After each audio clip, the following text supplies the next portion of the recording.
Hello, welcome back to my channel. In today's video, I'm going to be walking you through the 10 authors whose books I fell for hook, line, and sinker the first time that I read them. I feel like oftentimes you pick up a book from a new to you author and it's either a complete dud or it's not a perfect 5-star read. But every once in a while you strike gold and you find a book and an author who just totally blows you away. So I'm going to be walking you through 10 books and 10 authors who really blew me away just from the first read from that author. When I put together this list and when I started kind of looking at the list, I realized that almost all of the books and almost all of the authors are ones that became all-time favorite authors for me. It seems like if I have good luck with an author's first book that I pick up, chances are I'm gonna have pretty good luck with their other stuff as well. So I feel like this kind of serves as a list of my favorite authors, and hopefully you can find some new authors to read from by listening to me talk about them and gush about them for however long this video is. I'm doing this video in collaboration with Crystal from Crystal's Bookish Life and a couple of other bookish creators, so I will leave links to them and their videos in the description down below. That way you can go and check out their videos, which I'm sure are fantastic, and then you'll have even more authors whose books you will be excited to pick up. So 8 of these books, 8 of these authors, I actually have the physical copies of their books in front of me, which is super convenient, super nice, and again, I feel like is a testament to how much I like these authors. First up is a semi-recent, new to me author discovery, and that would be B.K. Borison, who wrote Love Light Farms. This is the first book that I have read by this author, and I believe this is the first book that she published. It's the first book in the Love Light Farms series. I fell for this book hook, line, and sinker. I think what made this book and this author so stand out to me was the way that she wrote her sex scenes. I feel like that is maybe too specific and maybe not the only reason that I should love this author. I just remember reading her sex scenes and being so impressed because this is a friends to lovers story. I feel like oftentimes friends to lovers can be a little bit low stakes and or so much is done off page that you don't really care if the characters get together in real life or in the present day. And in this book, I was swooning when these two finally got together, and the way that she writes sex scenes really, really worked for me. I think what was so remarkable, I mean, I guess I've read sex scenes like this before, but just haven't really given it much thought, is the fact that she doesn't actually name body parts. And I feel like oftentimes when you read a sex scene in a book, that can be what is off-putting to people, like her swollen pearl, things like that. It's just not for me. I'm not really super into euphemisms, and sometimes it just doesn't fit the book to use those really dirty words, shall we say. I'm not someone who, doesn't enjoy cursing or enjoy lewd word usage in books, but sometimes it just doesn't fit the book. And in this book, the sex scenes were hot, and yet there wasn't a lot of super gruesome description, which I really appreciated. But on top of that, I just think this author's ability to write an entire world that you fall for and are invested in is just really impressive. I read my fair share of small town romances, and I feel like it is seldom the case that I really care about the side characters and I'm invested in those sorts of relationships. But in this book, I just fell for the side characters and I just fell for this author's writing. So I knew I had to pick up everything else that she had written. I did read the other 2 books in the series and I did love them almost as much. So I feel like if you haven't picked up B.K. Borison at this point, you probably should. I can totally understand wanting to put this off until Christmas time, but make sure you add it to your TBR. Make sure you give this author a go because she is just fantastic. Next up is another newer to me author, one that I definitely think has solidified her spot in the top 5 for me, top 5 favorite authors of all time. That would be Miss Elizabeth O'Rourke with A Deal with the Devil. This book was everything to me. First of all, can we see how short this book is, comparatively? I think this book is less than 300 pages, and yet it is a complete romance with a convincing slow burn, amazing banter, and incredible tone. I loved everything about this book, and it had me running to pick up this author's backlist. This story follows a playboy surgeon, plastic surgeon, and he is a guy that you just can't help but hate a little bit, but our heroine has to be his assistant, a fill-in assistant for him for a couple of months or a couple of weeks. I honestly can't remember the time frame, but they end up having this incredible banter relationship, but she also kind of convinces him to put aside some of the shitty things that he's done in his past and some of his bad behaviors. I'm definitely failing this book with my descriptions of it, but I think again what stood out to me so much was the brevity of this story, how our author was able to accomplish so much with so few words. It's impressive to me, especially considering so many books in KU or just indie romances in general tend to be a little bloated. Love indie, it's my favorite. I really prefer it over traditionally published romance 90% of the time, but sometimes I don't want to wade through a 500-page romance, right? And this one at under 300 pages just really blew me away, and I've loved almost every book that I've read by this author, and I've read quite a few of them at this point. I think I've read 7+ books by her, and almost all of them are 4 or 5 stars. So highly recommend Elizabeth O'Rourke. I feel like I talked about her so much last year in 2022. I don't want that to stop in 2023 either.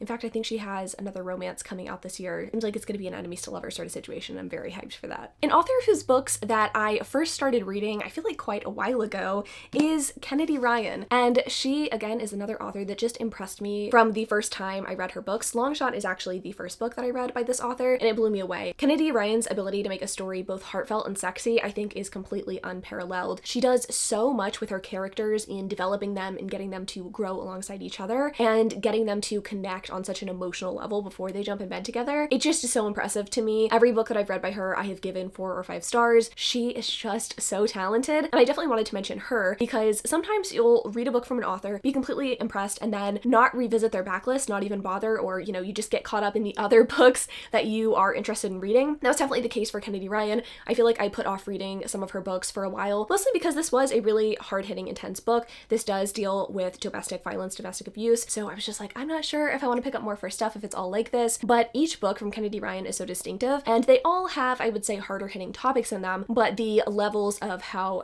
sad or depressing the books are definitely varies, so I'm glad that I have started picking up more of her backlist in the past like 6 months or so. I've read through the entire Hoop series at this point, and I loved every single one of them, so if you haven't given Kennedy Ryan a try, I would be totally surprised, honestly, but this is your sign. If you have been putting it off, definitely pick up her stuff. Next up, we have Flawless by Elsie Silver. Elsie Silver is an author that I read for the first time, and I was just so impressed by her ability to write a really sexy story with a lot of fun banter. When I first started reading this book, I wasn't totally impressed with our hero. He felt a little bit immature to me, but as I continued to read, I noticed what really stood out about this author's writing, and it is how sexy she writes her novels. It's not like they are super taboo, or there's a lot of hookups, or, there's interesting sexual things in here that, like, I haven't seen before. It's nothing like that. It's just the way that she is able to build the sexual tension between her characters and get you to want them to get together. And to me, that's a pretty impressive skill and not one that all authors have. And additionally, something that I love about Elsie Silver and her writing is that she is so good at writing her heroines. I feel like oftentimes I pick up a romance and I have an inability to connect with the heroine that the author is writing. I don't know what it is. I feel like a lot of them tend to be women who don't stand up for themselves and aren't willing to go after what they want. And I'm not saying that's bad or wrong. Oftentimes I find myself craving a sassy heroine who is willing to say what she wants and stand up to a man. And I feel like all of Elsie Silver's heroines really do that. And I really saw that for the first time in this book, and I knew I had to pick up everything else that she had ever written. So I would highly recommend picking up the Chestnut Springs series. Flawless is the first book. My favorite in the series is Heartless, but every book that I've read by Elsie Silver has been fantastic. Next up, we have Emily Wibberley and Austin Siegemann Broca, who wrote the Roughest Draft together. This is their first adult romance novel. It's their debut adult romance novel. They typically write YA together. This book really changed my mind about the idea of literary romance. I have read some of Emily Henry's books in the past. I mean, I've read all of Emily Henry's books at this point. None of them have really impressed me. I liked People We Meet on Vacation because that one felt like a true romance, but beach read and book lovers just weren't really for me. This idea of a super literary romance where the romance isn't really at the center, it's not for me, right? And I thought that until I picked up the Roughest Draft. Roughest Draft is a super literary take on romance. It's about our 2 main characters who used to be an author-writing duo, kind of similar to author-writing duo who published this book. They've been on the outs for a while, and this book is us uncovering why they've been on the outs and also in the present day how they are fighting their attraction for each other. I'm gonna spoil this book because it's just absolutely fantastic and one that you need to read for yourself. But I know that what worked for me so well about this book was the way that it was written. I liked this literary take on romance. I liked seeing these characters' emotions described in depth in a way that I had never really seen before. It made them coming together and having sex for the first time just so extremely hot, and I definitely didn't expect that again from like a literary romance, and it definitely had me feeling like I needed to read everything by this author-writing duo. I actually just finished Do I Know You, and I believe it is going to be in a vlog, like the next vlog you're going to see by me, and you can see my thoughts and feelings on that one. But I read this book and I knew this author-writing duo was something special, and I like their attempts at literary romance. So if you're someone who likes Emily Henry, I think you would like this book, and if you don't like Emily Henry stuff, I think you should also give this a try and also give their works a try. Next up is maybe like the most obvious pick on this list, and that would be Penelope Douglas and the first book that I read by them, Punk 57.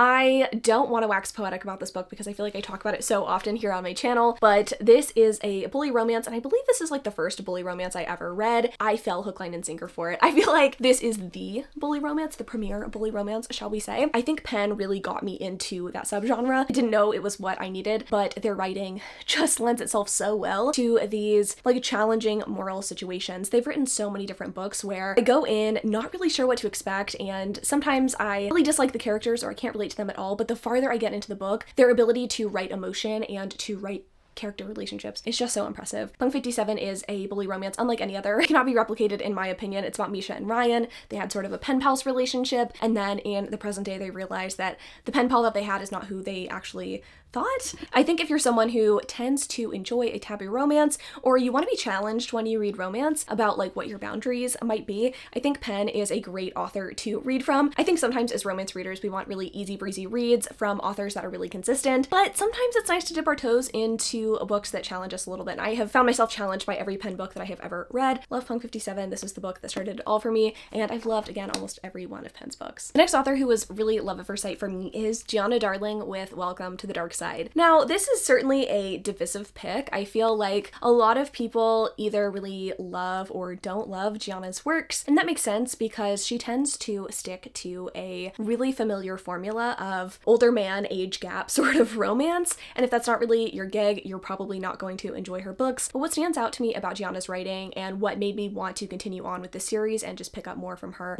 going forward, was again her ability to write these complex character relationships. She does a really good job with her dual POV stories in letting you know how the characters feel about each other in given moments, and also in describing their own emotions. She's not afraid to write a really emotional hero, which is something that I also really love. I think if you're someone who craves taboo romance or darker romance with a lot of heart to them, I think Gianna's works could be for you. I will admit that a lot of her books kind of feel the same. That's something that I've noticed as I have continued to read her backlist, but I don't necessarily think that that's a bad thing. I think if you enjoy one book by her, it's almost guaranteed that you will probably enjoy the other books by her because they don't really deviate from this sort of like set age gap motorcycle club romance thing. But yes, love at first read, Gianna Darling. Next up, we have a book and an author that I tried for the first time back in 2017. I had seen a lot of buzz about this book, and once I picked it up, I knew that this author was something special. I had never read anything like it before, and it is Full Tilt by Emma Scott. Emma Scott is an author that every book that I've picked up by her has impressed me on an emotional level, and I feel like I'm sensing a running theme here that a lot of these books and a lot of these authors really sell me on their works because of the emotion that is included. I love a good smutty romance as much as the next girl, but I feel like as I age, I tend to prefer romances that are truly romantic. I do want like hot steamy sex, of course, but I don't want that to be the focus of the story. I'm gonna need a lot of emotional development on the part of each character individually and then also together,